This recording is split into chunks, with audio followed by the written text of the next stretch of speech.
Hello, neighbor. I just need to do a bit of a sound check and just check out this video, make sure it's filming okay, and we are going to get started pronto. Pronto. Hi. So I'm going to try to film part 2 of my journey, my story. My name is Tessa. In case anybody happens to stumble across me on the internet, I am filming this video for anyone who happens to personally know me, just because I feel that it's time to finally publicly share a hidden part of my story that I haven't been able to share for 18, close to 19 years. So the time has come. So to get this started, first of all, I should say, I did not mean to film this today. I woke up this morning and I wanted to be really, really, really, really prepared for recording part 2. There are many videos I'd like to research and I wanted to be all put together and things of this sort, but I'm not, because I woke up today with this urge of just film today. So I'm following that little nudge. And so today's the day. Now, in saying that, of course, what I'm going to do is very, very quickly in this video, I'm going to cut to the chase. I'm basically going to share 7 different spiritual experiences that began happening to me starting in 2005. And once I film all of those 7 different spiritual experiences from long ago, I'm probably going to stop recording for today, and then I will hop back on a different day, most likely, and I will... and I'll try to just do a recap and kind of explain my situation now a little bit. And yeah, I already feel myself getting teary so anyway, let's move on, shall we, for the time being. So if you are curious about learning more about my story and about me, you can find me at Inner Reformation on particularly Instagram, and then I have a website, innerreformation.org. And so for example, if you want to see part 1 of my story or journey, you can learn more about that there. Okay, so that's the introduction. I feel like it's a lousy introduction, but you work with what you have, and it's going to be good enough. It's good enough, right? It's good enough for today. It's good enough. And so, anyway, I'm going to pause the video, and then I'm going to, as I said, cut right to the chase. So, the first spiritual experience that happened, it very well might have happened sometime in the latter portion of 2004. I really can't recall the specific month because I had no idea that when it would happen, that it would impact my life so much. If I would have known what if I would have, 18 years ago, almost 19 years ago, if I would have known where my life would go because of these spiritual experiences and because of my prayers, I would have made a really strong mental note of okay, this occurred in November 2004. But I didn't, because as I said, I had absolutely no idea that the events that were about to happen were going to completely change my life in ways that would haunt me. And that I would habitually struggle with. But for the sake of clarity, just to say, for the sake of making stuff really clear, I typically say 2005. Because this very well might have happened at the beginning of January, February, March, 2005. So I just say 2005. Okay. So anyway, in 2005, I was going to the Lord for the first time and was saying, what is your will for me?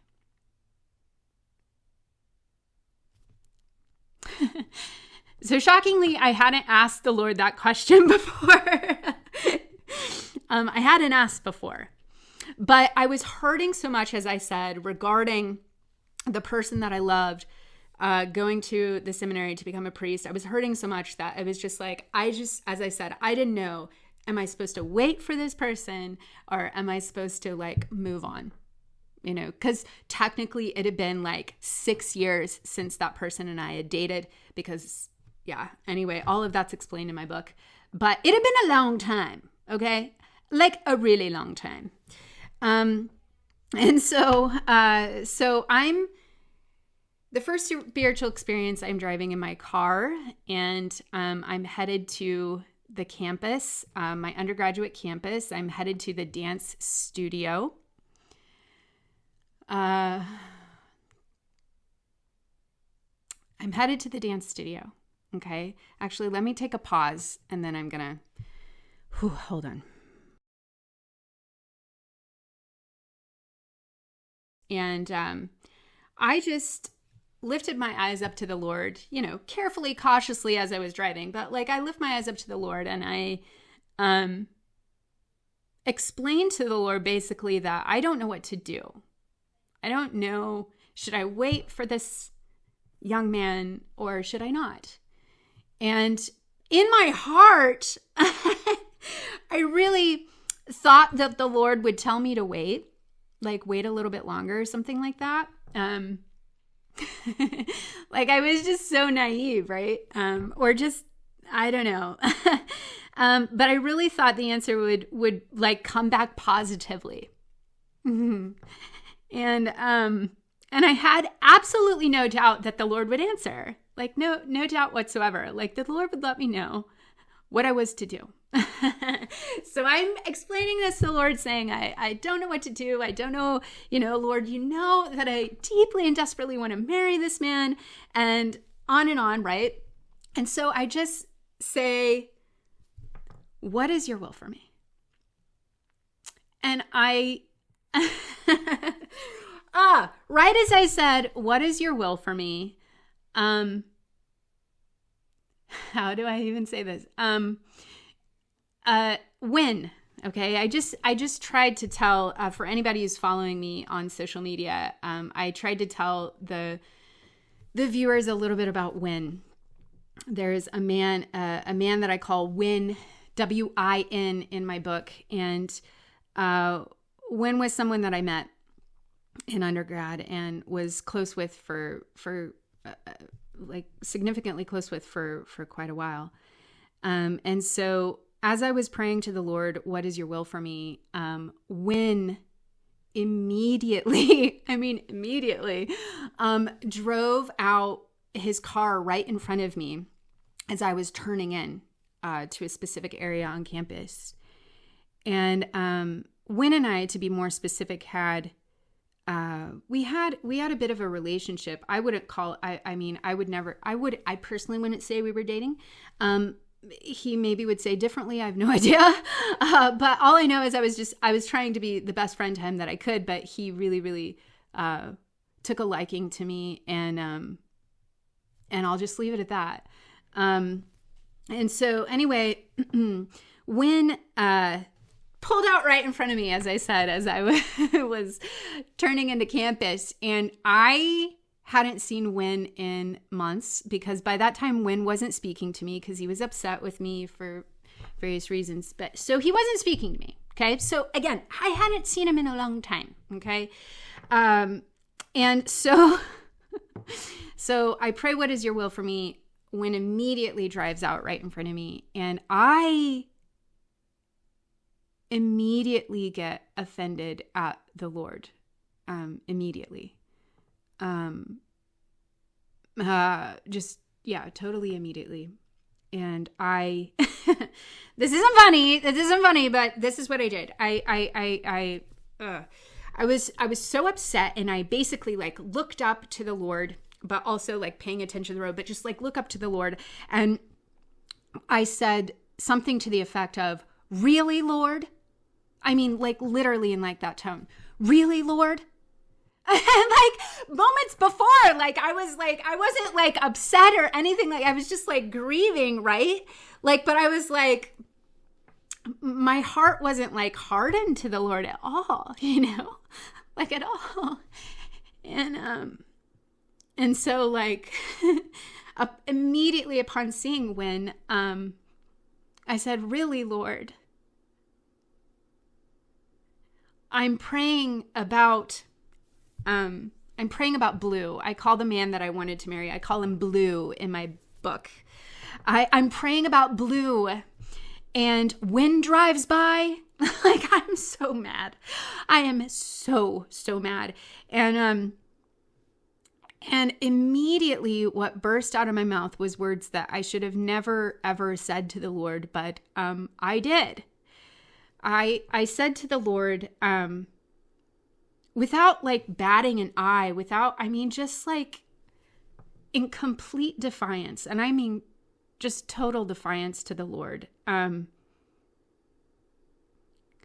I said, "Even if win is your will, I'm going to be stubborn about it." And specifically, I said his first and last name, but I won't share that on here. So I said, when I said his real first name and his last name. So even if is your will, I'm going to be stubborn about it. Okay. So these are words that,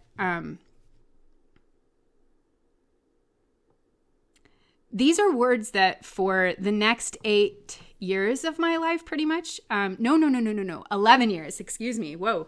For the next I tried to combine 8 and 11 there. For the next 11 years, I will overlook those words that I said to the Lord, and I certainly will never apologize to the Lord for those words. And for the next 11 years, and even longer, for about 14 years total, my heart will be pretty hard to the Lord regarding what he may desire for me in life. So that concludes the first spiritual experience I had, which on the outset doesn't seem super spiritual, but the things that follow, I think will give you a strong indication that this first event of me praying, "What is your will for me?" That it was actually quite a spiritual happening because of what ends up following. Okay. So again, just to recap, keep in mind, just my response to the Lord was essentially, "Whatever your will is for me, if it's not blue, I'm going to fight you." Okay? Even if win is your will, I'm going to be stubborn about it. Okay, so let's do the second experience now. Okay, so for the second spiritual experience that happened,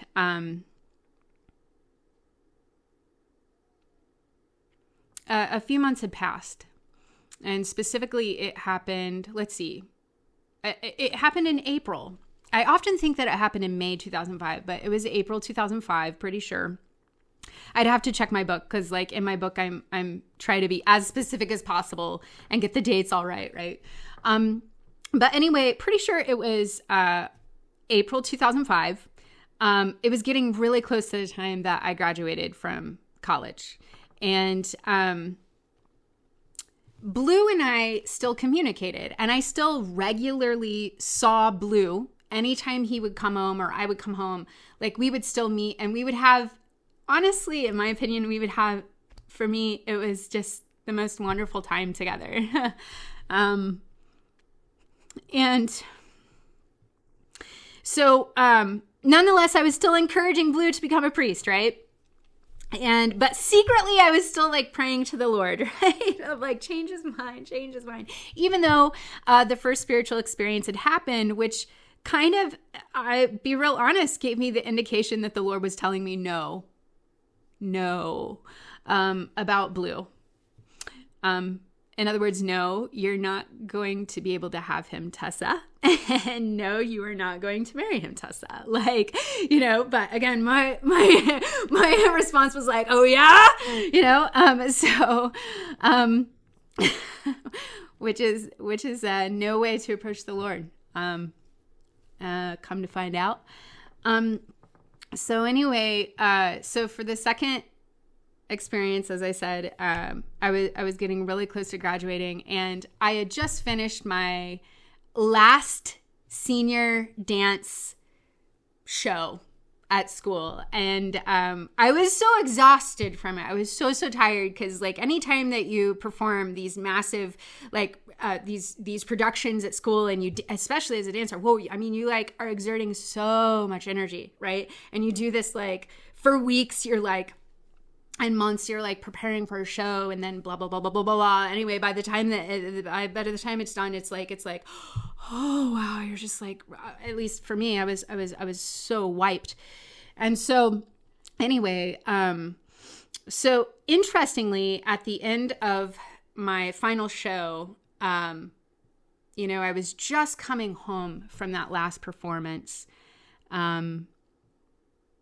We struck the show. That means we took down all the lights, pulled up the flooring and stuff. So I get home from all of that, and Blue calls me. Like, my heart's desire calls me, right, on the phone, and I'm just like, I'm so thrilled. Like, I'm so happy of like, oh yay, I get to talk with this person. Yay, like, oh yay, right? But at the same time, like, I'm still trying to keep it together to love this person in the most like pure way I possibly can, and encourage this person the most I possibly can to continue pursuing the priesthood, of course. So anyway, I'm talking with him on the phone. We hadn't talked in a while, and I was just really excited about being able to catch up. And so I still had, even though I was tired from dance, I still had enough energy. And of course, this person just filled me with energy, of course, right? Just talking made me excited and feel lively, of course. So anyway, I decided to go on a walk outside as we talk on the phone, right? And so we're talking, and we're on the phone maybe for about 20 minutes or so. And as usual, like, it's this amazing time of conversing, as always. It was wonderful. And just like suddenly, he was like, oh, I have to go. And I mean, my heart was just like instantly crushed, because I wanted to stay on the phone, of course, I wanted to finish our conversation, like totally wanted to finish our conversation. And so anyway, he suddenly had to get off the phone. Why? Why did he have to get off the phone?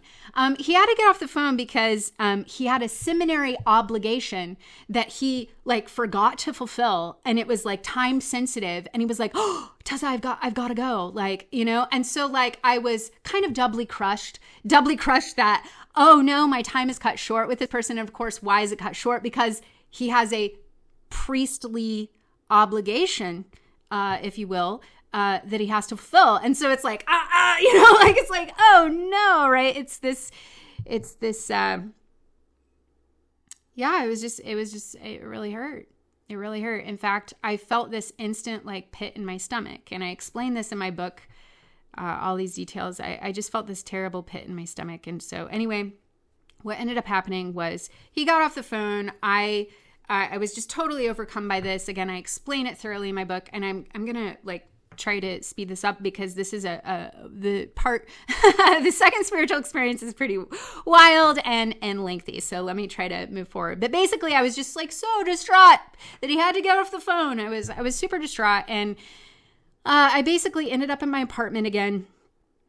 And I ended up in the stairwell of my apartment, because I lived in a townhome. And so there was a stairwell going down to the basement, which was where my room was. And there was a stairwell going up to the top floor. And So I went into the top of the stairwell, like the top of the stairwell, down to my room. And I kneeled. I kneeled. And by the way, prayer was a huge aspect of my life at that time. I constantly was like talking with the Lord, and I I was cheerful and exuberant with the Lord, okay? But in these spiritual experiences, I was not, okay? So anyway, I kneel, and my heart is hurting.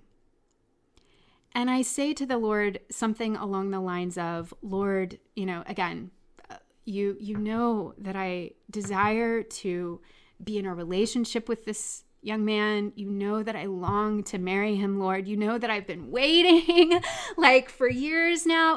These sorts of things. I'm praying to the Lord, and I just say, Lord, I just don't know how much more I can wait, because this is really hurting my heart for all of these years. And I say to the Lord, Lord, the last time when I was praying, what is your will for me? I said, I remember that the last time that I was praying this, Lord, that Win showed up. And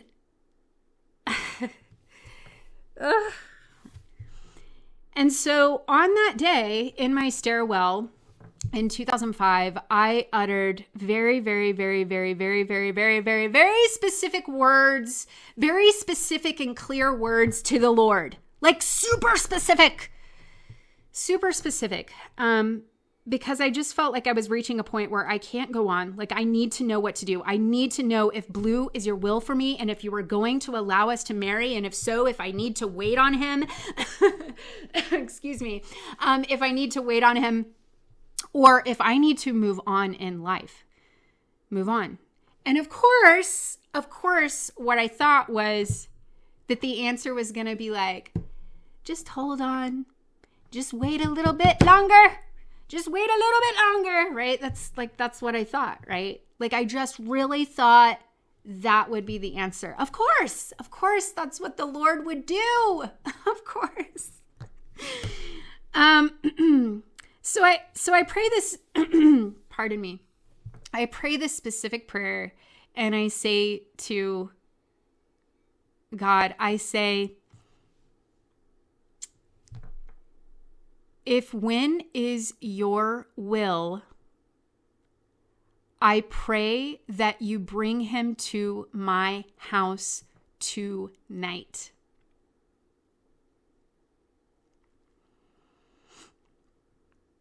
Let me take a little pause, okay?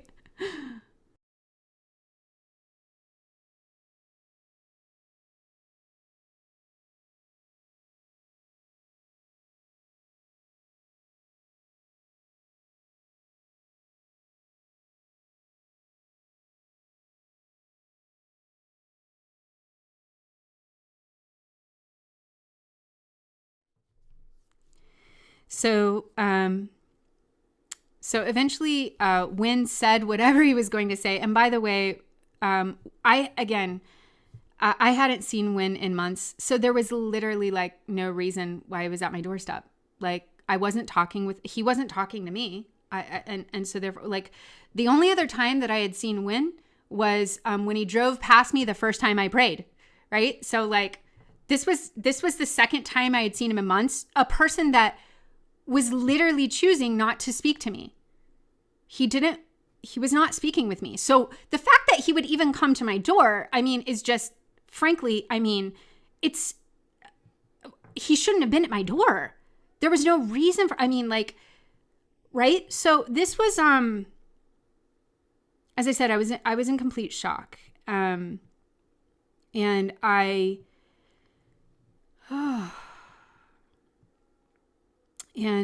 so he quickly left, and I got up from the stairs and I closed the door, and it was like my mental clarity and my like physical energy like completely returned to me.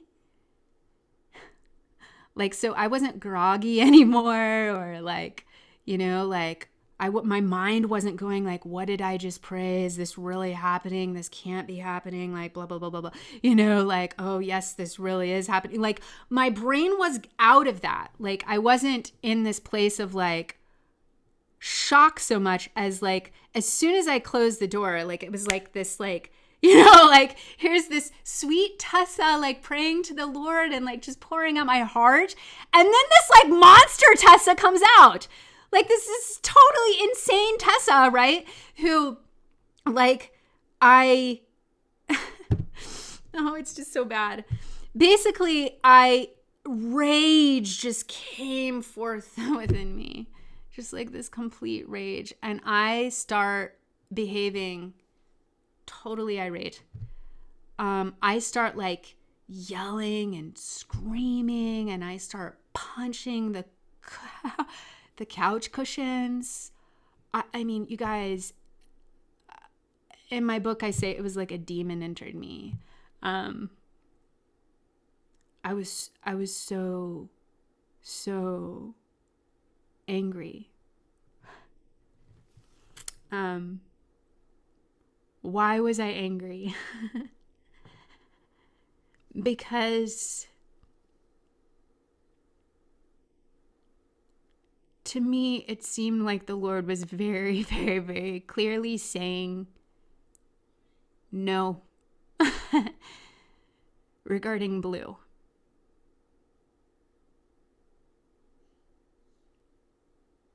So if you go back to the first words that I said to the Lord, even if win is your will, I'm going to be stubborn about it, right? So this stubbornness, this defiance, this intense anger, it comes out of me, and in a far worse way the second time. It's bad. Like, it's so bad. It's so ugly. Basically, I throw a tantrum like a 2-year-old, It's kind of like a cross between like a demon. I don't know. Anyway, it was bad. It was not a good sight, guys. It was super not good.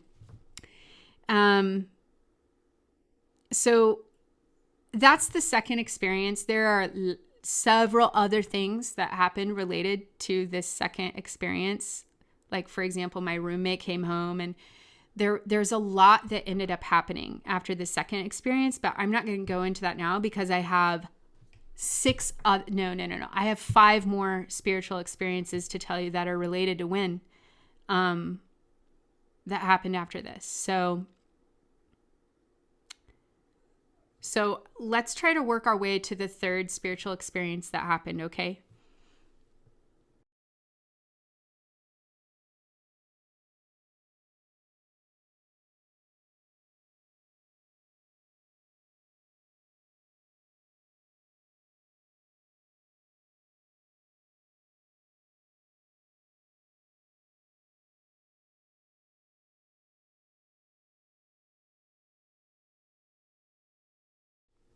So I go to bed that night, and I have like immense trust in my heart that, of course, the Lord will in fact answer.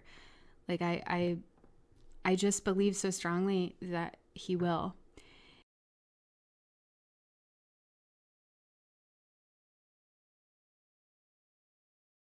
And of course, deep down in my heart, I longed for the third answer to be, Tessa, I'm just kidding. Like I longed for the Lord to let me know you don't have to fully let go of Blue. I just was testing you. And by the way, if it were a test, you can see how miserably I failed. My behavior was atrocious. And it's not funny. I just laugh because it's ridiculous. But so anyway,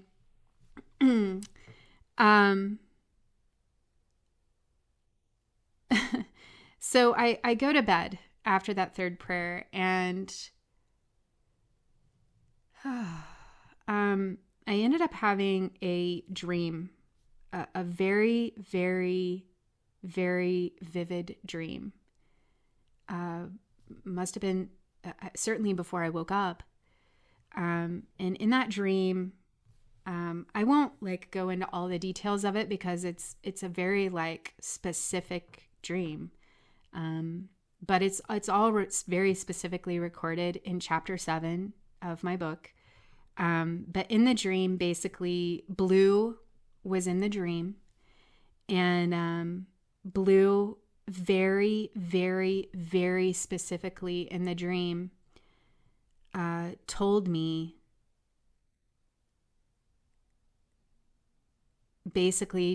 you already know the answer. He was basically saying, you know the answer, Tessa. And of course, what Blue meant by that was that you aren't going to have me and you are not going to marry me. And you know that, Tessa. And Blue then took me by the hand, and in this dream, we very playfully ran across an open field. And it was like in this moment in the dream is just like so perfect because like we were very playful together in real life. Like we were very like we were super playful with each other. And so we like joyously like ran through this open field together, and it was just like it was so heartwarming, and it was just a really beautiful part of the dream. And we ended up coming to this room in the dream, and this room resembled a photographer's studio. But I wasn't super focused on the things in the room because I was super focused on Blue. I was super focused on Blue and what he was like, where was he taking me? Like, why were we running across this field, and why was he taking me to this room? Like, what was this? Right. And so I'm very attentive regarding Blue in the dream, but I also, my peripheral vision, can see certain things in the dream. And that's how I basically associated with like, this looks like a room where a photograph is going to be taken. Like, so I was aware of that. And Blue, again, he was so playful because, as I said, we were super playful together. And Blue, basically very pointedly, said to me, I know how you can find your mate. And of course, in the dream, my ears were like really, really, really attentive because I was like, oh my gosh, like, because in the dream, I was understanding I was not going to marry Blue, that God's answer was certainly no. This was not a joke. This was not a test. God was not kidding around. Like, I knew this in the dream. And, and so,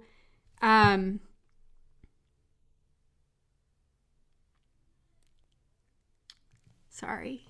It's like beautiful to recall just running across that field. And, I don't know. It was a very powerful dream. As I said, very, very vivid, super vivid. And so Blue said, I know how you can find your mate. And he said, find someone who looks similar to you and who has a similar personality. Okay. So of course, this is like when you hear something like that, you're like, excuse me, come again? Like what? Right. It in no way readily made sense to me whatsoever. Right. But I'm like super paying attention to him in the dream. And what he does is to give me an example of what he's talking about in the dream. He pulls out this dancer friend, because I danced in St. Louis while I was a seminary student. So he pulls out one of my dancer friends who was actually a female, but the fact that she was like, that's irrelevant. It was her personality that it was, I think Blue's point in the dream had to do with her personality and what type of personality she had. Anyway, like I go into detail in my book and I explain this. Okay. But anyway, so he pulls out a dancer friend that I have and he says, see, like this. And I instantly say back to Blue, I'm like, Blue, that person looks nothing like me. And he, in the dream, like because he was a taller person and like really thin and like just the most emphatic like facial expressions and like hand gestures, like, and so Blue says to me when I say, Blue, that person looks nothing like me, he goes, I'm gonna stand up. He goes, sorry. Oh shoot. He goes, I know. And like his hands are like down and like his palms are facing me. And it was just the most hilarious thing. And of course, Blue was one of the funniest people that I've ever met in my life. And so like this dream was like not only like heartbreaking, but it was very like, it was like so many of the endearing qualities that I loved about Blue were in this dream. So anyway, I wake up from this third experience and instead of being angry this time, I wasn't angry. Instead, I was just entirely deflated. Why was I deflated? Because this third spiritual experience was a confirmation for me that, as I said, the Lord wasn't kidding around. He wasn't joking. This wasn't a test. The Lord's clear answer was no about Blue. Again, I would not be marrying Blue.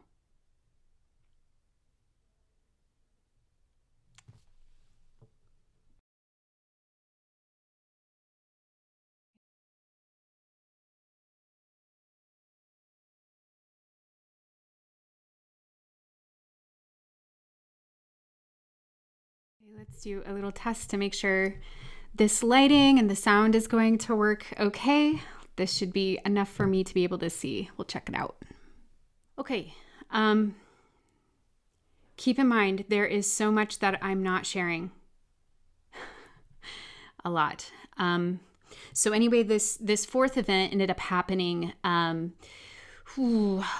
also kind of like probably the latter part of the summer of 2006. Okay.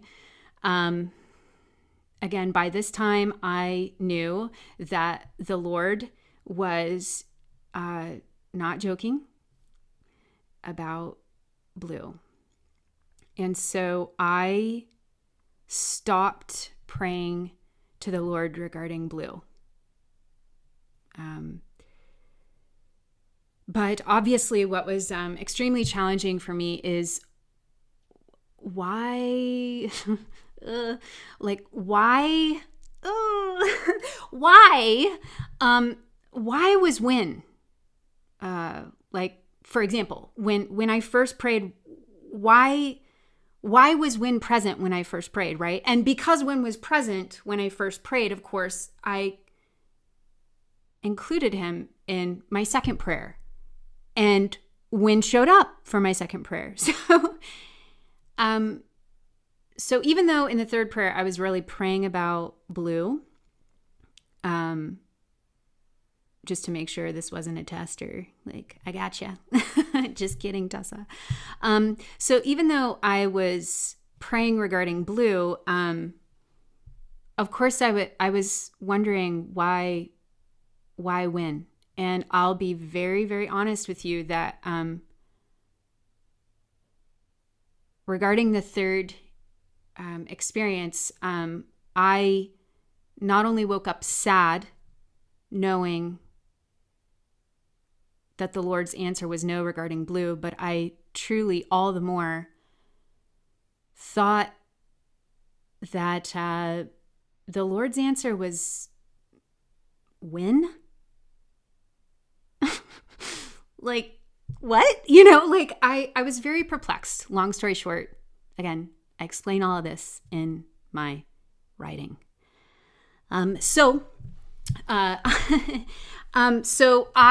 for the fourth prayer, I honestly don't know. I can't remember where I was located, but I was in St. Louis, near campus, probably walking on a road to my home. But I just don't recall the specifics because I wasn't praying about blue anymore. I was praying about when. Like, you know, what does this mean, Lord? You know, like I'm not understanding. Like, I understand about blue. I get it. I don't like it at all, but I get it. But I was just okay, again, you get the idea. I was completely baffled about when. Totally. Okay. So I pray to gain more clarity about this because even though I was fighting the Lord, I deeply wanted to follow whatever my Heavenly Father was trying. I really wanted to follow the path, whatever the path the Lord wanted me to be on. Like, I really wanted to be on that path, even though my heart was like, no, no, right? So anyway, I pray the fourth prayer, and I don't remember the words, again, because I was praying about when, so I don't really recall the words. And basically, I just say something like, Lord, I'm not understanding about when. And I just pray, like, when is your will? Like, again, I don't really know what it was, but basically, like do something. Like, like, I wish I knew the words better, and probably in my book I communicate this a lot more clearly, but basically I just pray about when again. And of course, men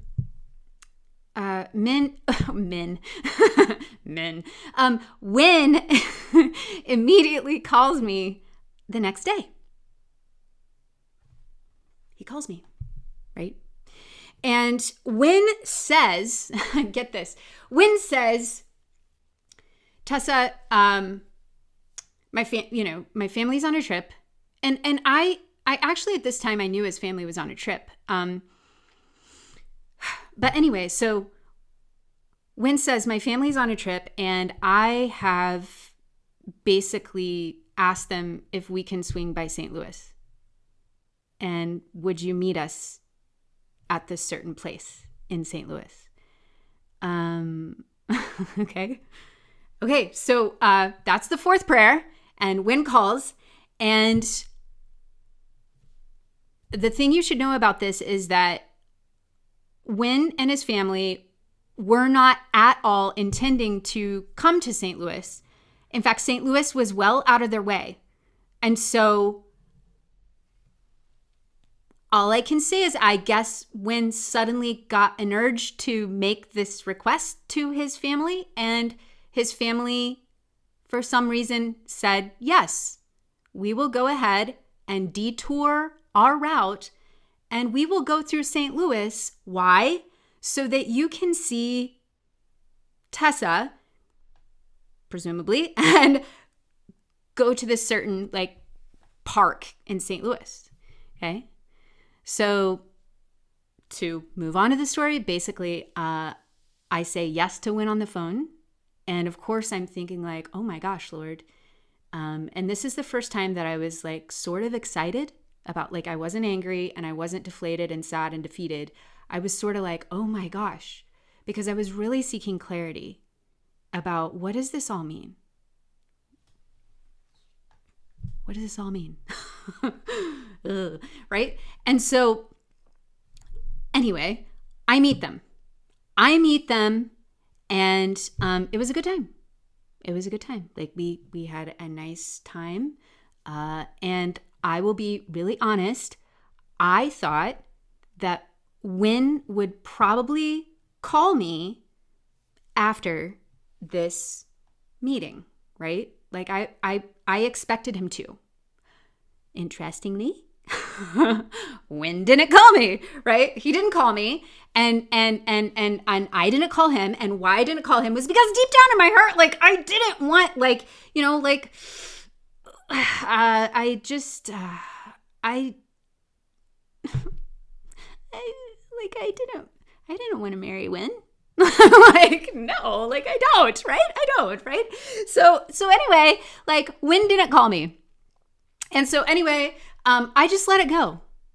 I let it go. But in the back of my mind, I'm thinking, like, there's still something up with Wynn. Okay? So that's the fourth event. I prayed, Wynn calls, and I go see him. And this is, like, out of the blue. Like, why did it happen? It just did.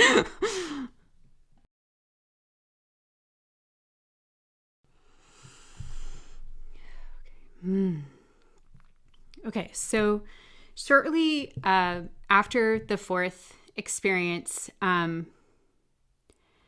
I met Matt. So at this point, I've been married to Matt for 15 years. Okay. So shortly after man, I feel my pulse changing already. Okay. I am going to be able to get through this. Okay. Yeah. I have to pause. Okay. All right. So for the fifth spiritual experience,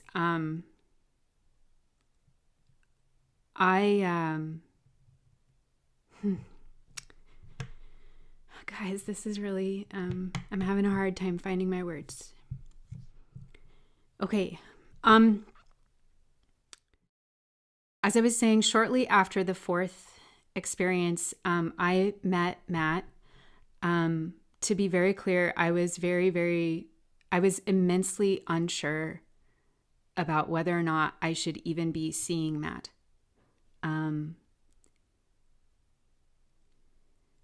You should know that pretty much from the beginning, from when I met Matt, I told him, about Blue eventually, but specifically, I told Matt about these prayers. And I told him about Wynn. And I was telling Matt this because basically I was saying to Matt, I feel if you're interested in seeing me, Matt, basically I was trying to tell him, like, you have to know that these prayer experiences and these answers that I don't understand, you need to know that this has been happening to me since 2005. And by this point, it was probably 2007.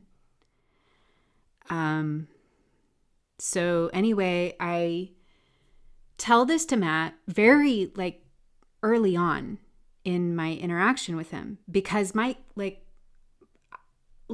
conscience doesn't feel okay without letting him know, like, this is something I feel like you need to know about me, you know? Like, even though I'm not understanding it, like, I was actually a mess at this time regarding all of these spiritual experiences, which I, again, explain in my autobiography. So I tell this to Matt, and Matt is basically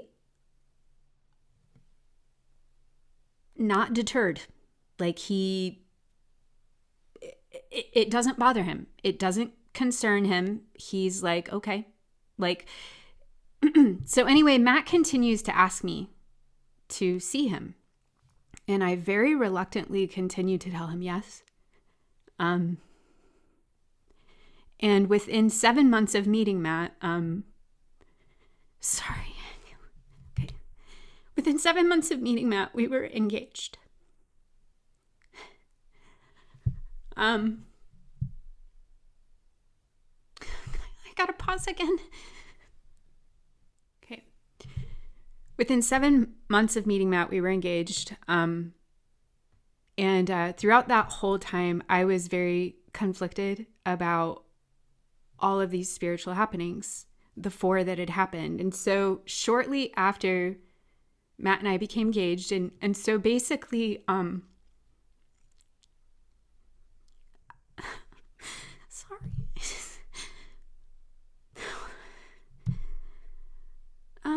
Yeah, it was really hard on me.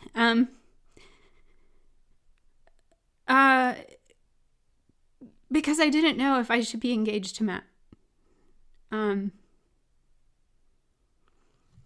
so I prayed to the Lord a 5th time because I just didn't know if I was doing the right thing or not. And so I made a extremely specific prayer regarding when, for obvious reasons, because when was somehow always tied up to the Lord's answers regarding what is your will for my life. Okay, so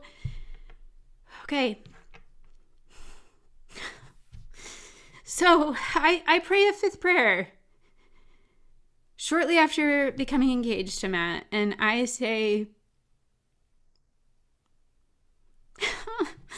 sorry, I say, if when is your will, have him call me tomorrow.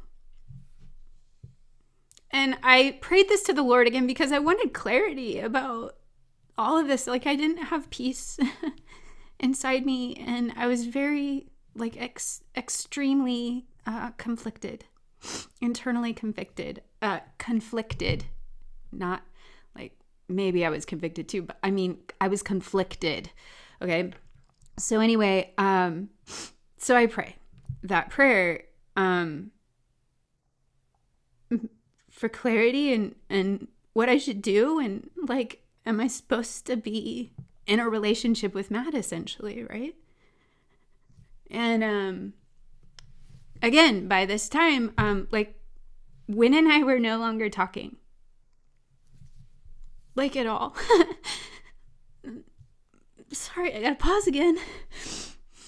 Okay, so Win and I were no longer talking. But of course, what ended up happening was, like in prayers past, Win calls me, like immediately calls me on the very next day, which is exactly what I prayed. He calls me on the phone, and I answer the phone. I'm on the seminary campus. I was located near the chapel of the campus. And of course, inside me, I feel utterly terrified while Win is talking, because, of course, I'm thinking, why is he calling me? What's he going to say? And Win calls to say, basically, he just kind of immediately asked me, are you okay?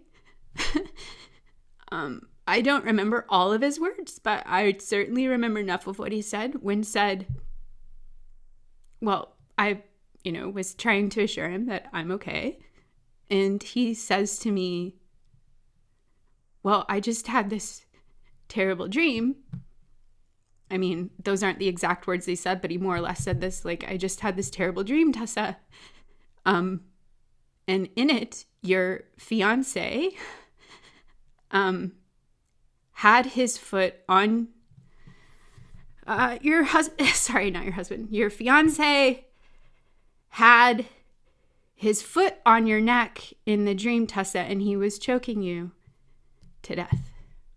So I just called to make sure you're okay.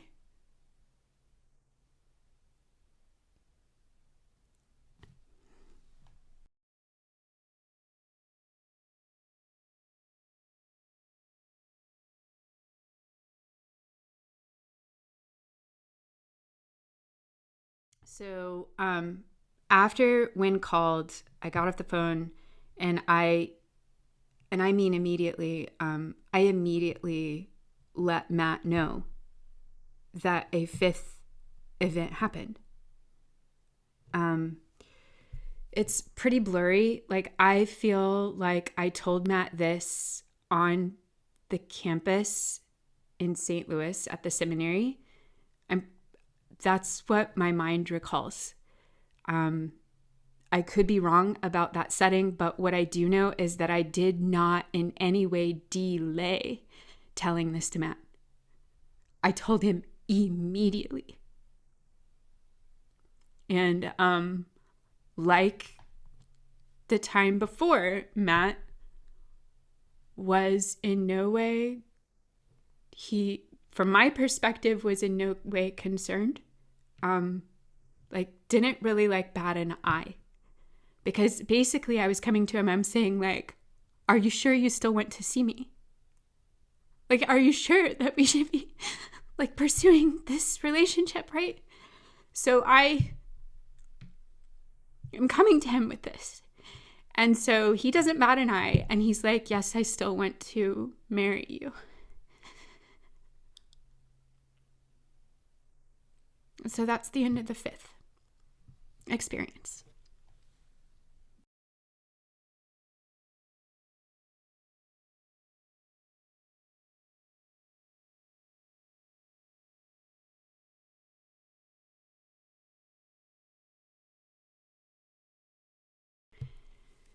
Okay, so for the sixth event, Wynn and I, scratch that. Okay, for the sixth event, Matt and I had been engaged, in total, we were engaged for 10 months before we married. Throughout that entire engagement, Wynn was living in a different state because, did I say Wynn? Okay, Matt. I got too many names going on and I'm super flustered, so I hope I said the right name. What I'm trying to say is the entire time that Matt and I were engaged, Matt lived in a different state because he was studying to become a pastor. And so for his third year of seminary, he had to go do a vicarage in South Dakota. Okay. So Matt's in South Dakota and I am in St. Louis still. And throughout the entire engagement, I don't have peace. I am an absolute wreck. But nobody, I would say almost nobody knew. Because after the second spiritual experience happened, I didn't tell anybody about these events except for Matt, God, of course, and my roommate in St. Louis knew some of this.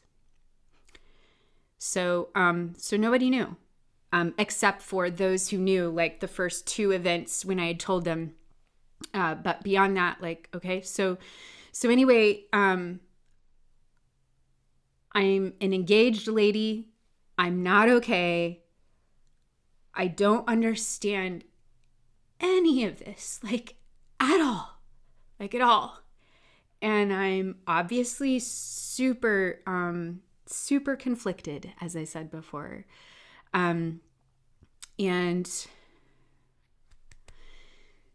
Okay. All throughout, by the way, so by this time, it was getting close to 3 years from when these events began happening. And so all throughout that time, I was going to the Lord, literally every single day, praying about, what does this mean, Lord? What am I supposed to do? I was just so terrified that I was, basically, I was really terrified that I was going against the Lord in all of this. And that I was perhaps making the Lord really upset with me because maybe somehow I was being disobedient about when. Like I just couldn't understand. So, so, basically, after being engaged for a number of months and our wedding was getting really close, I pray for the sixth time. I was at work at the seminary, on the seminary campus, and I gotta pause.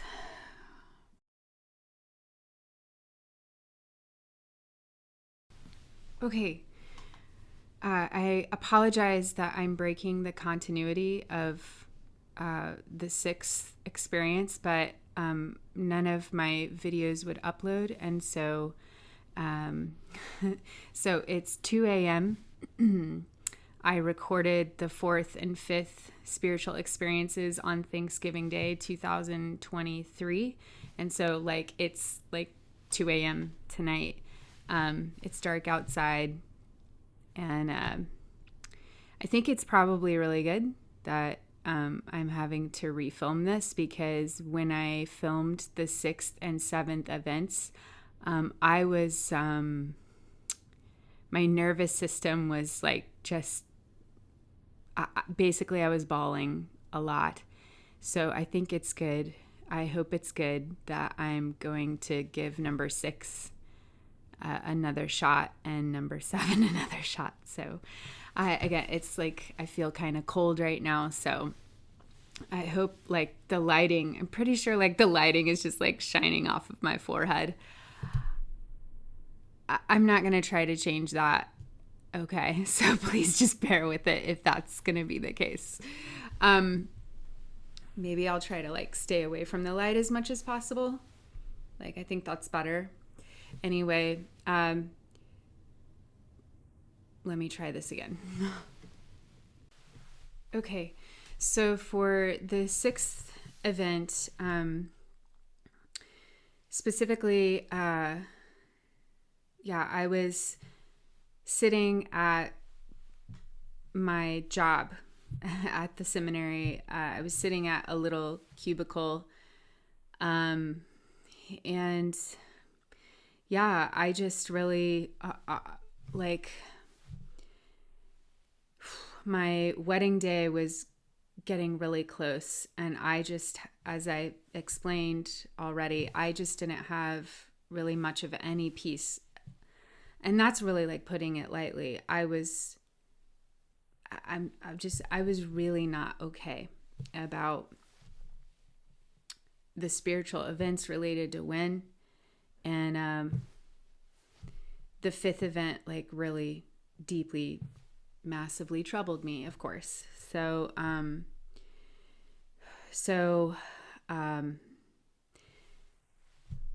while I was at work, oddly enough, I mean, it was an odd place, but I mean, I was just like so burdened at this moment that I made yet again another very specific prayer to the Lord. I mean, in so many ways, it's just sort of like unexplainable, like why I prayed the way I prayed. But again, it all relates back to the first prayer that I prayed and when showed up, you know, like to be, again, very clear about this. I never would have been praying about when, ever. Like ever. Why? Because I was praying about blue. Okay, so like when, like, you know, so, okay. So anyway, we got the setting again for the 6th event. I was at my cubicle. And so I pray about when again, because I'm extremely burdened. Again, my wedding is coming up, and I'm like, I'm just so afraid, as I said before, that I'm going against the Lord. And not only that I'm going against the Lord, I'm super afraid that I'm like that I'm somehow making Matt go against the Lord. Like I was, again, the simplest way to say it was like I was just a complete mess over all of this.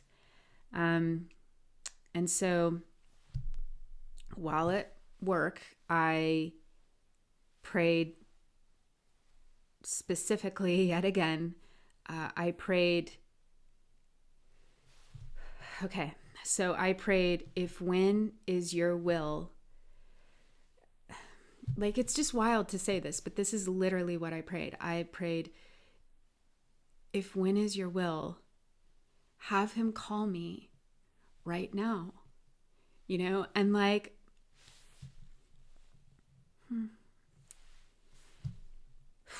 yeah. So at that time, the iPhones didn't exist, but like, I had a cell phone. So I was literally holding my phone in my hand. Okay. I was holding my phone in my hand, and those types of phones, like, you could still see who was calling you. Like, you could see the person, like, or business that was calling you, right? So I pray that, and I am not exaggerating when I say that almost immediately, like, it was like in no time at all. Like, it was just, it happened, boom. My phone rang as it was in my hand. And I look down, like, actually, I don't even think I have to look down, because I think I'm just like looking at my phone. Just like, I prayed and right. And, I'm looking at my phone, and, it's Win, of course, it's Win on my calling me. And the thing about this again is that, like in the numerous other times that something like this happened,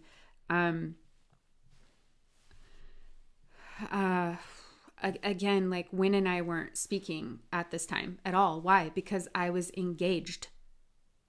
Like, so Win and I weren't talking.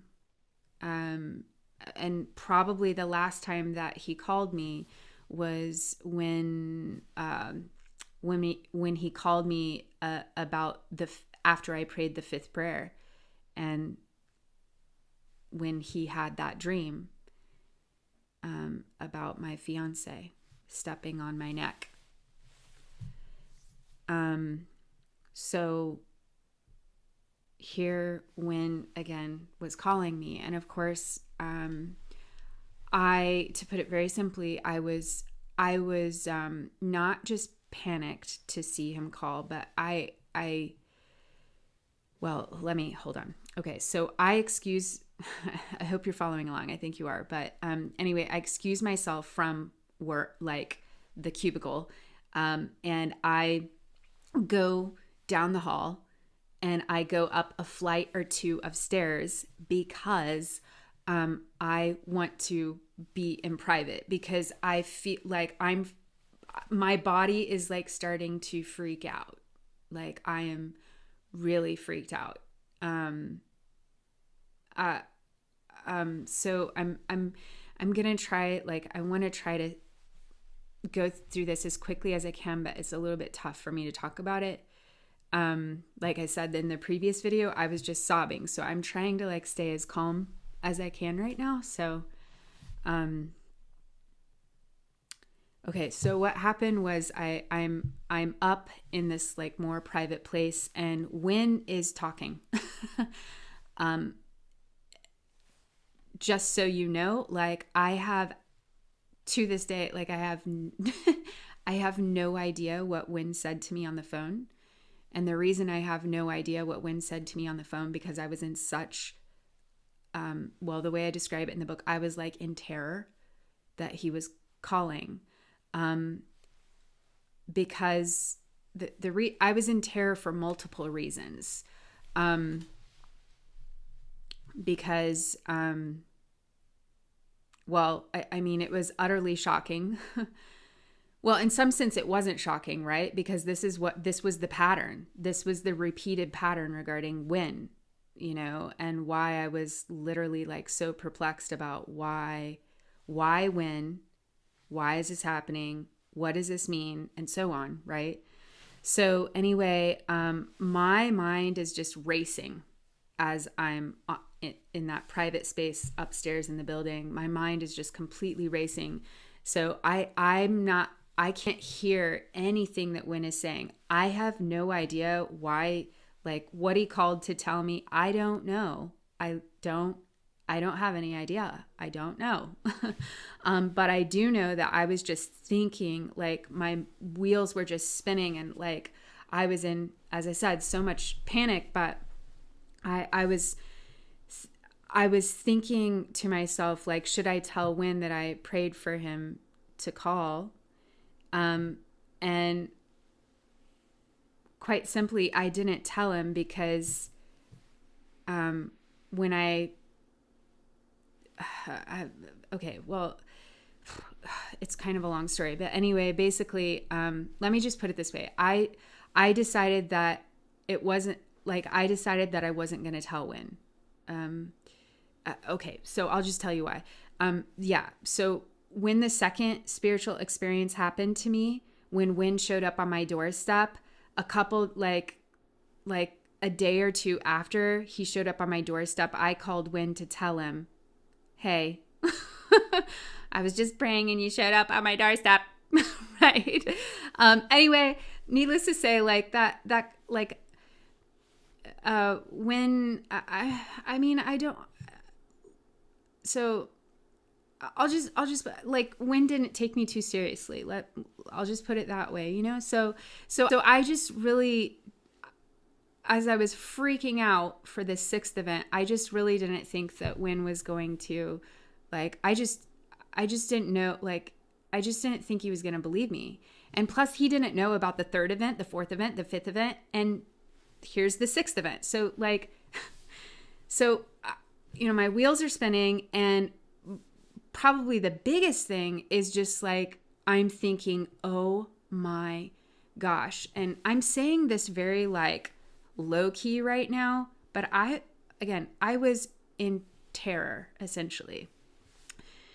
The biggest thing that I was thinking was like, oh my gosh, is the Lord asking me to call off my engagement to Matt? In other words, is the Lord asking me to call off my wedding, which was literally only like, I would say it was just like a few weeks away. Like, it was very close. This was extremely close to my wedding day. Anyway, I get off the phone with Matt. Sorry. I get off of the phone with Wynn. I am not okay. I'm not okay at all. I am totally, I'm just not okay. But I managed to stay for the rest of work. I would have called Matt probably immediately, but I wanted to finish work if I could. But as soon as work was over, of course, I immediately called Matt on the phone. Again, Matt was living in South Dakota at that time. So I immediately called Matt on the phone, and I'm sure that I was completely panicked. Again, it's hard for me to recall all the details because like this was a really terrifying, as I said, experience for me. So, but what I do know is that immediately following work, I called Matt and I told him, basically, Matt, I've prayed another time.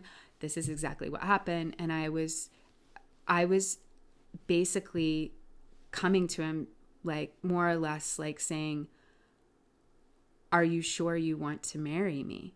Like, you know, and of course, once again, nothing had, like, it was the same from Matt. Matt was, I still want to marry you. Okay. So just to like finish up this sixth prayer, this sixth spiritual event, I was like super not okay after it. I mean, I wasn't okay before it either. That's why I prayed the sixth time. But because Matt wanted to still marry me, and because my wedding day was literally like weeks away, at that point, I decided that I was no longer going to pray about this anymore because like, yeah. So in other words, I wasn't going to pray about when anymore. Okay. So that's the sixth event. And I just told it without crying, which is shocking to me. Okay. But please don't let like my chill, like that I'm saying this really chill, like, this really bothered me, guys, and has literally like bothered me for all these years, these spiritual events. Okay. So anyway, I'm glad I could say this without bawling my eyes out and without feeling like I'm going to die. So anyway, that's the sixth event.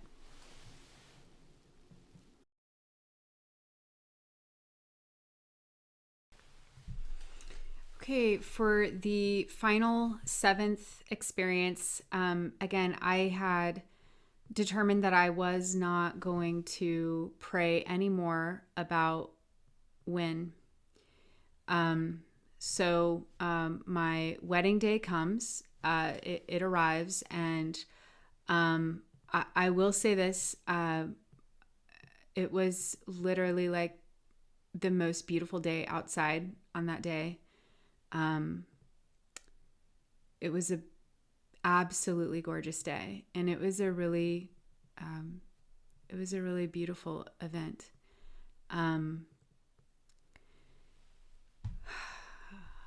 Of course, really like everyone in attendance at my wedding had no idea that any of these spiritual things had happened. I have, in years past, I was very good at putting on a smile, when things weren't okay, I can't do that so much nowadays. Like, I just can't put on a smile anymore because of all of the pain that all of this has caused me in life. Because part 3 of my story is even harder.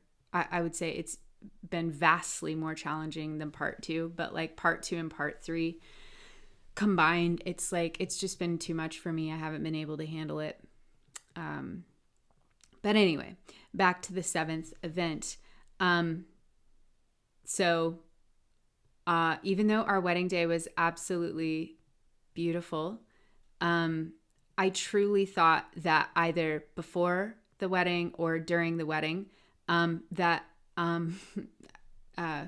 really thought that, like, I don't know, like, I really thought the Lord literally was going to like strike me down dead, or Matt, or both of us, like at the altar. Like, again, like in my book, I just explain how this was all affecting me like super severely. But anyway, I was really happy that we were alive and that we had this like beautiful wedding day. And I was like a completely different girl, like the day, like after we married, because I really lost the ability to like joke and smile in life too much. Especially with Matt, like the whole time, like we were, I was just super stressed from all this. I've already said that. But anyway, so yeah, I felt like a massive weight had been lifted from me. Like when we married, and I thought this was all going to be behind me. Like, it was like, okay, none of that made sense. I understood. I got the clear message that I wasn't going to marry Blue. Got it. I got that. But still, this whole win business was just like, I had no idea what that was about, like, at all. Right.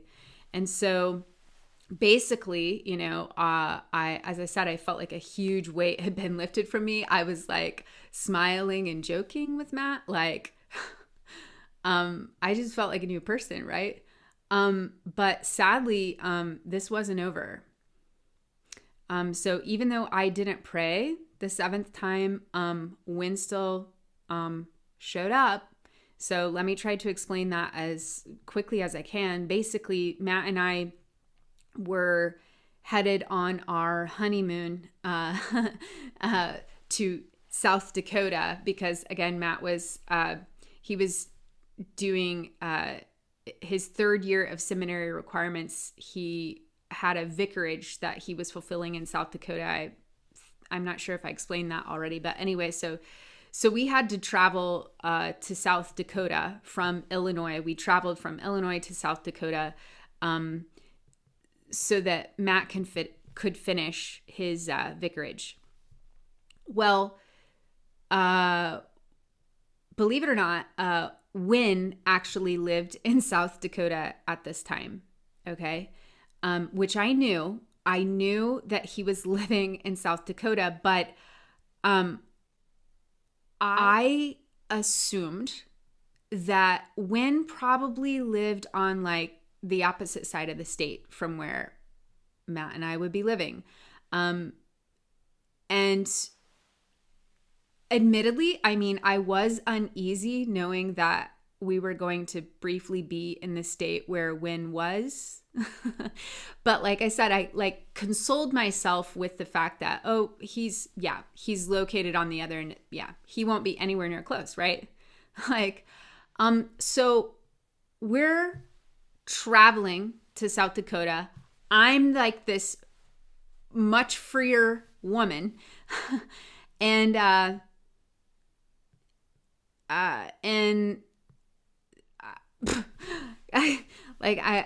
fully telling the truth when I say that about 30 minutes from our destination, so Matt and I were getting 30 minutes from where we were going to be living for a couple more months, about 30 minutes away from arriving to our honeymoon, I see a sign, okay? I see a sign for the actual town that when I'm starting to smirk because it's so insane. I see a sign for the town that Wynn lives in, okay? It's Vermilion. The name of the town is Vermilion, okay? The reason Wynn lived there was because he was studying to get his PhD at the university in that town. And so that's the setting. We're getting really close to, Matt and I are getting really close to our, where we're going to be living right after marrying. And I see the sign for Vermilion, as I say. So as soon as I see the sign, of course, I immediately start to panic inside. I'm terrified. I'm scared. I'm like, oh no. Like, in other words, like, Wynn isn't going to be on the other side of the state, in other words. So I know that. But then I start reasoning to myself, oh, like, okay, well, I saw the sign, and I'm panicking, but at least I won't see that town. Like, at least we won't drive through that town. Like, that's literally what I'm thinking to myself of like, okay, well, it's going to be, well, I'm panicking, but I'm trying to like calm myself down of like, oh, we won't drive this down. No, we won't try that. Right. Within literally like a matter of minutes from seeing that sign, we are literally driving through the very town of Vermilion. Okay. And I am at that point in my mind, I am saying to myself, this is not happening. This cannot be happening. This is not happening. And I'm just like repeating that, okay? And interestingly, I slowly turn my head to the right. Okay, so I'm sitting in the passenger side of the vehicle. I slowly turn my head to the right. And I am not kidding when I say that as soon as my head was turned to the right, what I saw was the very entrance to the very university that Wynn was attending for his PhD. In other words, like it's a fairly small town, but I could have turned my head to the right and looked at any other house or building in that town. But the very moment that I turned my head to the right, I was like eye to eye with the entrance to Wynn's university. Okay. And literally the entrance to the university was like something like 50 to 100 feet away from my passenger window, like from my nose, like to the front door of the university. Like it was not far away. Okay. So I'm speaking, well, I'm kind of like raising my voice right now, but the point, like as this was going on, once again, I of course was absolutely freaking out. Okay.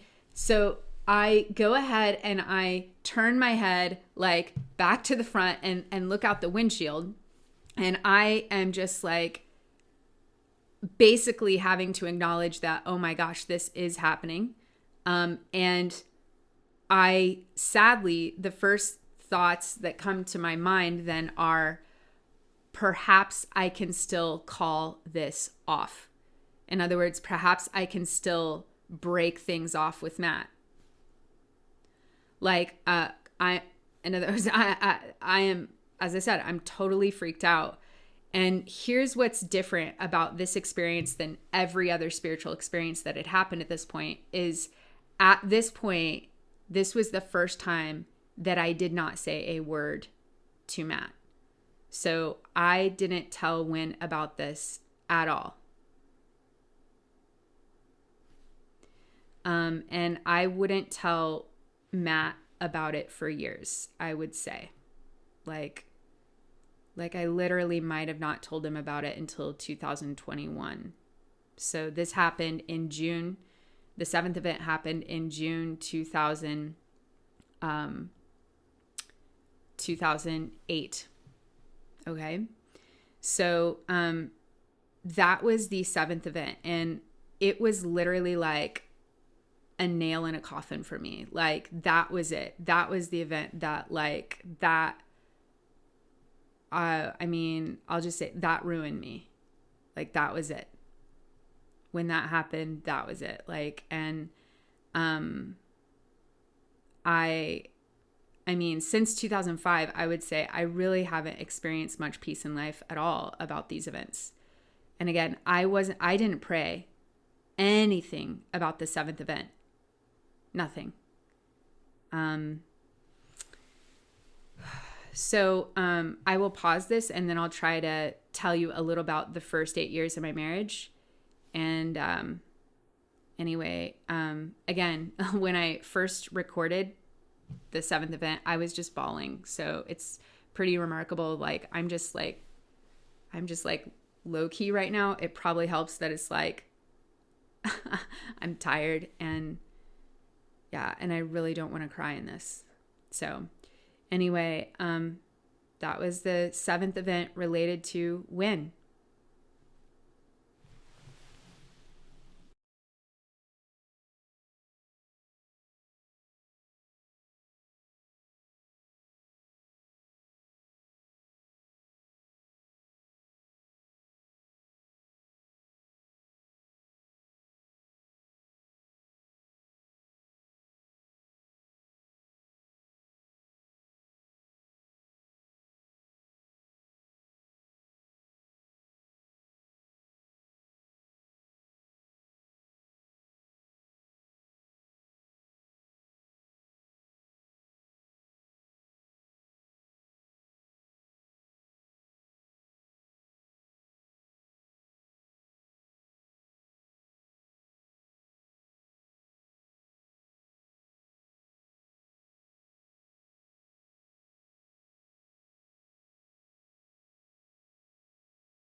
Okay, so as you can probably tell, like it's really truly like not silly that these spiritual events have really haunted me, and like I've really I've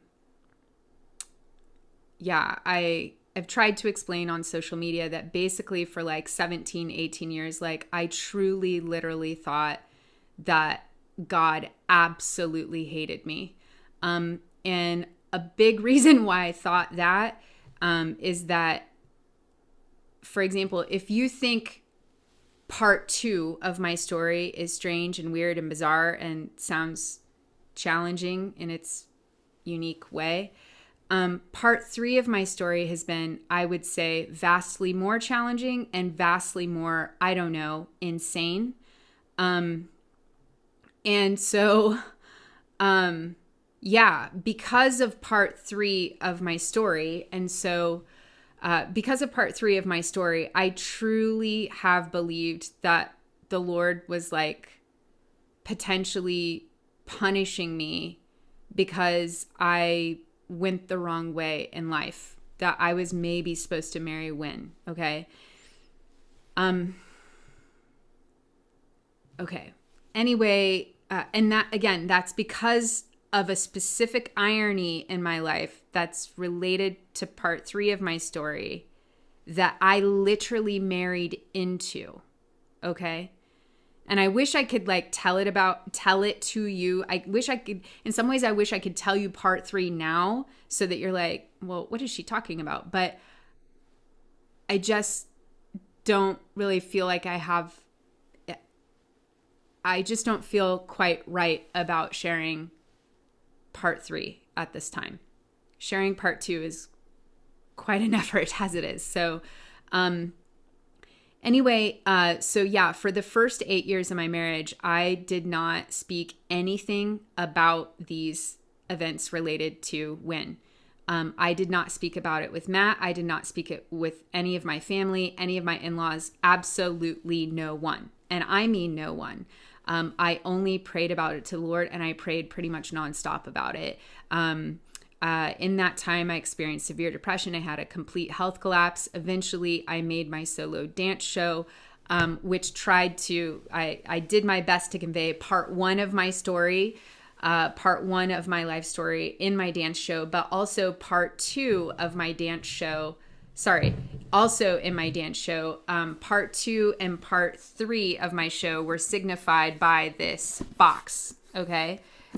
This box represented these spiritual experiences and the prayers I prayed, and also it represented elements of part 3 of my story, okay? So when I made my solo dance show, even though the audience only knew about the aspects related to Blue, because my solo dance show it's mostly about Blue. Like the focal point is Blue and my, So, but nonetheless, part 2, these 7 spiritual experiences, and part 3 of my story were like hidden in my dance. Anyway, what I'm trying to get at is that these spiritual events from 2005 haunted me like every single day for the first 8 years of my marriage, and was completely wrecking my life. And I didn't know what to do about it. And I didn't know how to communicate any of it. Like I did not know how.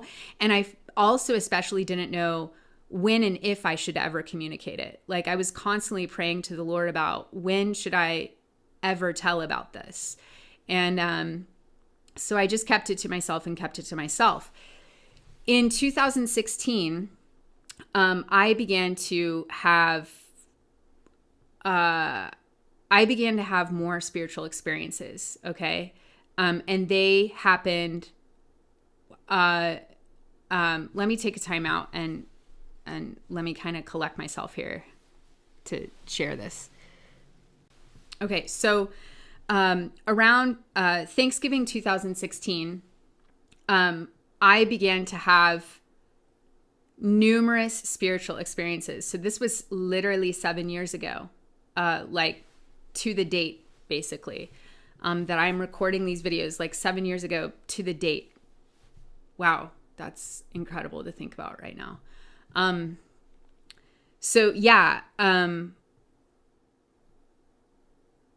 With this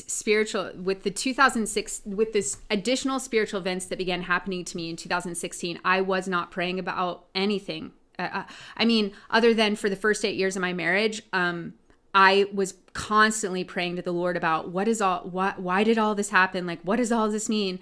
And just desperately like feeling so much angst about believing that I'd probably gone the wrong way in life, that I maybe should have married when or something, like, and believing so much that God was after me and that God was out to like just destroy my earthly life, but not just my earthly life, but also my eternal, like that I would be damned essentially.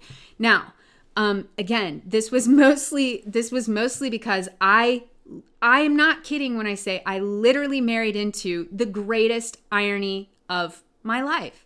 Okay. And I did not know how to handle that. I did not know how to understand that. I didn't know how to understand it in light of Blue, but I especially didn't know how to understand part 3 of my story in light of these 2005 prayers, in light of when. Like I didn't know how to process it. And I just really believed that the Lord was angry at me and was punishing me. Okay. I know that sounds sad and not good, and it was really sad. I lived that for, like I said, for about 17, close to 18 years. But I'm not living that now anymore. Thanks be to God. I'm not living in that false belief anymore. And I'm so grateful to the Lord for this. And that's part of why I can speak now about these 2005 events. Because I feel like in so many ways my relationship and confidence in the Lord has been restored so much within the past year and a half, 2 years, even though my life has continued to fall apart because of part 2 and part 3 of my story. Anyway, to go back to the spiritual events that began happening to me in 2016. Again, I wasn't praying about them, even though I had been praying for years and years and years and years and years and suffering for years and years and years and years and years about these 2005 events, and also just about the loss of Blue in my life, right? And the confusion caused by part 3 of my story that you don't know about yet. But anyway, so what I want to say about the spiritual events that began happening to me in 2016 is that so let's compare it with the 2005 events. The 2005 events related to when left me completely confused for years and years. I had no clarity. I didn't know why it happened. I was completely at a loss for what the heck was that all about? And oh my gosh, did I go the wrong way or what? Right? Well, anyway, the events that began happening to me in 2016 were not confusing. They were actually, in fact, entirely, I would say, crystal clear. Like very clear regarding why 2005 happened, what when like pointed to, if you will. And furthermore, they gave a strong, I would say, undeniable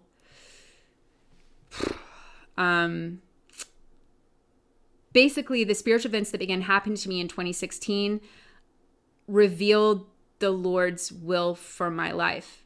And I'm just going to say that bluntly. I have been afraid for years to speak bluntly regarding that. I have been so afraid to tell this story with my mouth. So I have tried to dance it and I have tried to write it. I have been so frightened to speak. It has taken me years to be able to speak with my mouth. And so anyway, let me pause again, and I want to tell you just a couple of spiritual things that have happened to me since 2016. I can't go into a great detail on it because, again, it's related to part 3 of my story, which I cannot fully reveal to you at this time. But I want to share a couple of the spiritual experiences to demonstrate how they relate to the 2005 events. Okay? All right.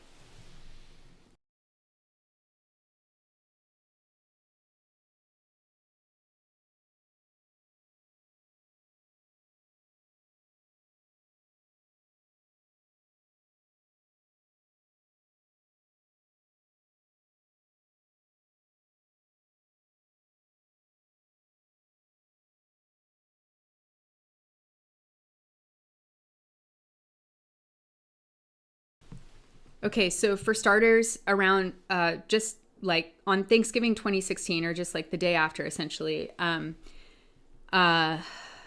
I experienced what's called a locution. The Catholic Church, like they have names literally for like every spiritual experience under the sun. But I didn't know what it was when I experienced it. I just thought, oh my gosh, that, I had no idea.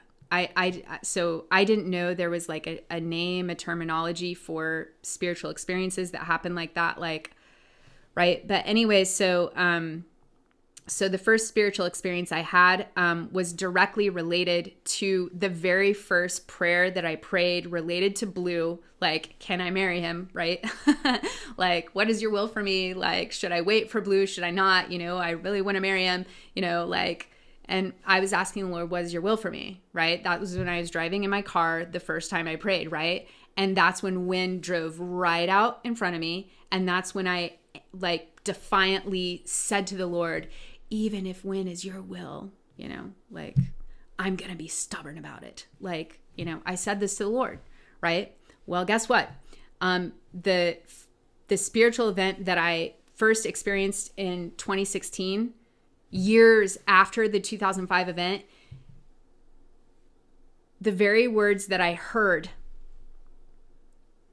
Okay, so it's hard. I'm not going to be able to explain this fully, but I write about it in my book. But anyway, I heard words. I heard actual words. Okay, there was one other person in the room with me when this spiritual event happened. But I'm certain that person didn't hear anything. But anyway, so I heard words that said, even if that is your will, I'm going to be stubborn about it. Okay, so I hope I'm not confusing you here, but what I'm trying to say to you and get you to understand is that the spiritual events that began happening to me in 2016 were directly related to the events that first happened to me that were related to when. And like, I'm not kidding when I say that as soon as I heard that locution, as soon as I heard it, I knew exactly what it meant. And I knew that I had sinned greatly against the Lord by telling the Lord, even if when is your will, I'm going to be stubborn about it. Only in this locution, there was a slight difference in the wording. And the wording said, even if that is your will, I'm going to be stubborn about it. And the word that was referring to a specific individual who was in the room with me. Okay, I'll just leave it at that. Okay. So I knew without a shadow of a doubt that the event that I experienced, the locution that I experienced in 2016 was directly related to the events that happened to me related to when. And I wept. I wept when this happened to me. When I heard this locution, I wept the hardest I'd ever wept in my life up until that point. I just sobbed massively, okay? The second thing that I want to share with you in a later spiritual event that happened to me, it happened to me in 2019. I saw, it's hard. I have been working up courage for years at this point to be able to verbalize the 2016 events. Why? Because I feel so silly about it. Like to say to people, oh, I had a locution. Like it sounds so insane to me, right? Oh, like I had a vision. That sounds insane to me. I'm just telling you guys, like I'm telling you straight up for real. Like I have not. Okay, so I told the Lord, for example, that I would fight him essentially. Like whatever your will is for me, I'm going to fight you. I'm going to be stubborn about it, right? Well, when the 2016 events began happening to me, I was still fighting the Lord. Okay, so the things that were happening to me that were clearly revealing, I will say, that were clearly revealing like the Lord's will for my life, right? I was not believing them. So the 2016 events, I was not believing them. In fact, I was even saying to God, like, whatever, I'm serious. I wasn't having it.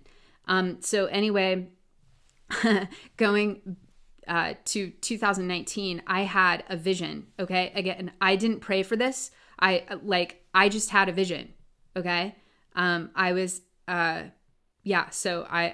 in a car and, I can't explain it all now. Again, it's all in my book, but I had a vision, and the vision was specifically related to, and I would argue very strongly that it was a fulfillment of the third spiritual experience that I had in like with the 2005 events, the vision that I had was directly related to the dream that I had with Blue, where Blue took my hand and led me to a room, particularly to a photographer studio.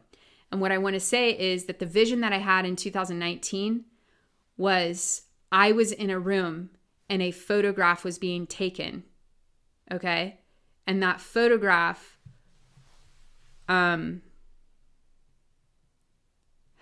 was a picture of, I'll just put it this way, was a picture of what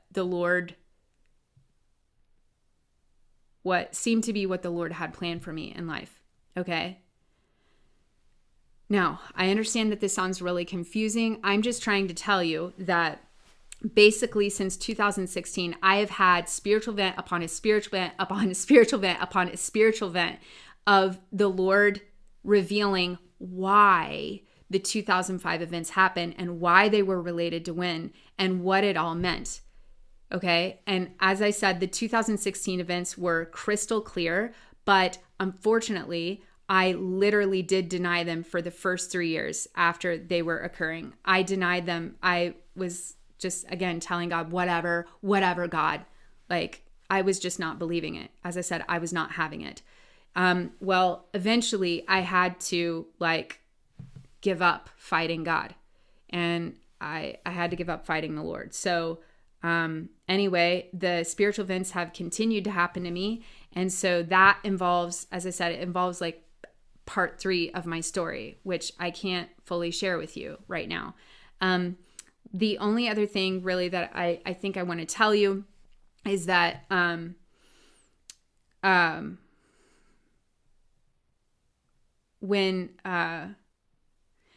regarding when, just some other really strange things related to when, thanks be to God, actually came to my solo dance show performance in 2019. I performed my solo dance show of my life story. I performed it in Minnesota. Wynn very unexpectedly showed up to my performance. I hadn't seen Wynn in 12 years, okay? My in-laws did not, certain of my in-laws did not know anything about part 2 of my story and did not know anything about Wynn. And when Wynn showed up at my dance, I instantly knew in my heart that this was it. This was time. I now needed to start telling the hidden parts of my story to certain of my in-laws. And so that's what I did. I told them these 2005 prayer experiences, and sadly telling them did not go well, mostly because I was just so broken and hurt by my story at that point. All of the hidden things in my life, how these spiritual experiences from 2005 were absolutely tearing me apart. And furthermore, by that time, I performed my dance show in Minnesota in 2018. I apologize. I got that wrong. I think I said 2019, but it was 2018.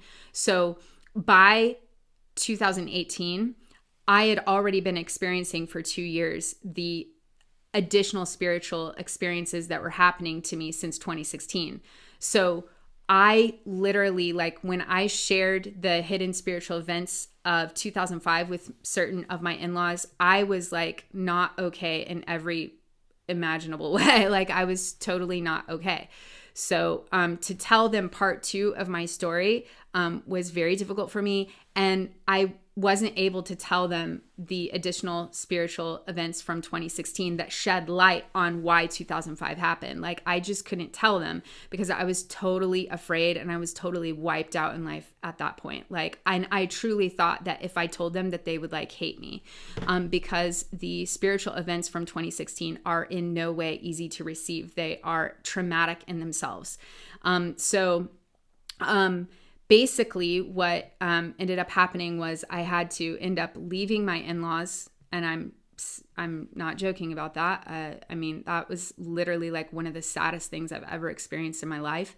In other words, I've had to take a time out from my in-laws. I've had to step away from church for multiple reasons, guys, multiple reasons that I'm not fully able to tell at this point, I don't think. I've had to step away from a lot of things because it's taken a ton of courage for me to be able to write my book, but also to reveal all of these spiritual events from 2005, but particularly the spiritual events from 2016 and the crazy irony that I married into regarding part 3 of my story. Okay. So, it has taken every ounce of courage and strength that I feel I don't have to deliver this book, this story. Okay. And again, I haven't been able to verbalize it for years and years and years. And so, thankfully, several people, as they read my book, received my words, even if they thought it was insane and crazy and wild and they're like, what the heck? They thankfully received what I was saying. Sadly, some of those who were at one time the absolute closest to me, of course, did not receive my words well, but that was for many different reasons because my book has been shared behind my back more than once. So they got versions of my book that were just like the worst versions of my book, because it's been really traumatic actually for me to write the book. And I've struggled to convey the words like mostly a lot because I've just been so afraid that, can I tell these spiritual things? Oh my gosh, am I wrong about these spiritual things? Oh my gosh, are the people that I love going to hate me because of all these things? So I've just really, really struggled to tell this story, not just in writing, not just in dance, but to actually speak it, right? So, so basically at this point, I am sadly, as I said, away from my in-laws, away from church for, as I said, a lot of reasons. Guys, if you knew why I was away from church, it's not a good situation. I find myself in a very, very, very difficult situation because not only was part 1 of my story regarding the loss of Blue and stuff really hard for me, because it was, but the 2005 spiritual events related to Win literally have torn me up. And I think you can see why. I've never had a lick of peace. I haven't had peace in my marriage. I haven't had peace regarding this situation that I married into, regarding the greatest irony of my life related to part 3 of my story. I have not been okay. Okay. Again, I've experienced severe depression, a health collapse, and on and on and on. It's not okay. I have not been okay. All right. And then, as I said, even though part 2 of my story concerning the spiritual events related to Win are difficult, part 3 of my story has been way insanely harder. Okay. And it's all of this has been bottled up inside me being unable to get it out. Okay. So I have worked on a dance. I have worked on a book just so that I can actually speak and not be afraid to speak. Okay. So anyway, I again wish that I could tell you part 3. I wish that I could tell you more related to spiritual events that began happening to me. But I guess all that I have to really conclude is to say I'm not going to say I'm going to say literally my greatest desire in life since my early 20s.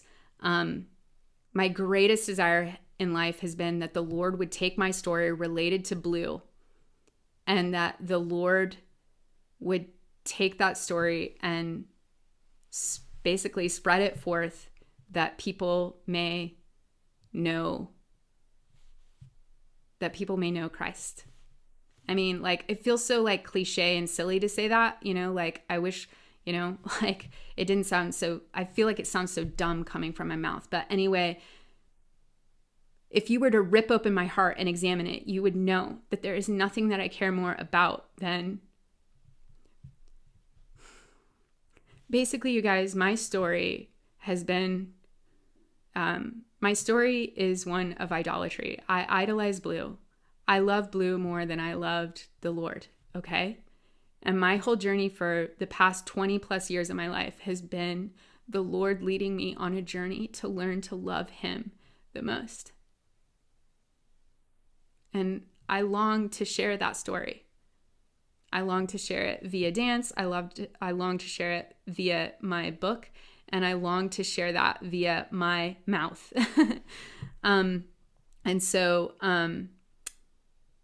Anyway, basically the 2016 events revealed that the Lord intends to do the impossible in my life. Okay. And like I said, I wish I could tell you that, but I just don't feel like right now is quite the time. But another little weird thing is that when Matt proposed to me, our proposal was actually very sudden. And Matt ended up going to the seminary bookstore, and he found the only ring that he could find, which was a key ring. Okay. And on that key ring that Matt proposed to me with, were the verses with God, all things are possible. And so, anyway, I'm overall just at the present day in late 2023, my situation truly has never looked more bleak. You know, in so many ways, it's never looked more bleak and more desperate, but I have never felt more at peace inside me. And basically, as I said, the Lord has just been assuring me over the past year and a half to 2 years that the Lord does not hate me, that the Lord loves me just as he loves everyone, and that the Lord has a plan for me just as he does for everyone. And the Lord has been working to restore me and heal me and bring me peace. And so anyway, these are the events that began happening to me in 2005 related to Win. And I'm just trying to, in this portion, just tell you kind of where I am at in life right now and give you little glimpses into part 3 of my story. Okay. I really appreciate for anyone who happens to watch this and takes the time. Thank you very much for hearing part of my story, and a part of my story that has been extremely difficult for me to endure year after year. For a variety of reasons, it's been really difficult for me to endure.